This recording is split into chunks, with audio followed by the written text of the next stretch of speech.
2026 সালের কেন্দ্রীয় চুক্তির তালিকা প্রকাশ করেছে বাংলাদেশ ক্রিকেট বোর্ড। সবচেয়ে বড় খবর, এ+ গ্রেড ফাঁকা। গত বছর সর্বোচ্চ গ্রেড এ+ ছিলেন তাসকিন আহমেদ। মাসে সর্বোচ্চ পারিশ্রমিক, সর্বোচ্চ স্বীকৃতি, কিন্তু এবার সেই গ্রেডে কেউ নেই, একদম ফাঁকা। কারণটা সহজ, এ+ পেতে হলে 3 সংস্করণ টেস্ট, ওয়ানডে, টি-20 নিয়মিত খেলতে হবে এবং পারফর্ম করতে হবে। বোর্ড মনে করেছে এই মুহূর্তে এই যোগ্যতা কারো নেই। এটা কি বাংলাদেশ ক্রিকেটের জন্য উদ্বেগের বার্তা? তাসকিন আহমেদ এ+ থেকে নেমে এসেছেন এ গ্রেডে। মাসিক পারিশ্রমিক কমেছে।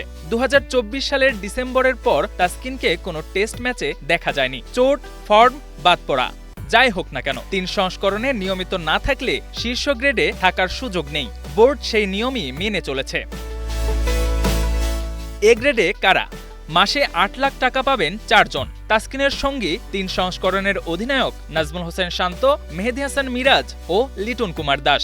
আগে চুক্তিবদ্ধ ক্রিকেটার ছিলেন 22 জন, এবার সেটা বেড়ে হয়েছে 28 জন। বি গ্রেডের ক্রিকেটাররা পাবেন মাসে 6 লাখ টাকা করে। এই তালিকায় আছেন মুশফিকুর রহিম, মুমিনুল হক, তাইজুল ইসলাম, মোস্তাফিজুর রহমান, তাওহিদ হৃদয়, সাদমান ইসলাম, তানজিদ হাসান, রিশাদ হোসেন, শেখ মেহেদী হাসান, হাসান মাহমুদ ও নাহিদ রানা।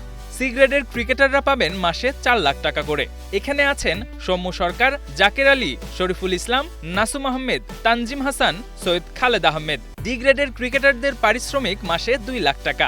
এ গ্রেডে আছেন সাইফ হাসান, পারভেজ হোসেন ইমন, নাইম হাসান, হাসান মুরাদ, শামীম হোসেন, নুরুল হাসান সোহান। KM Sony, star news.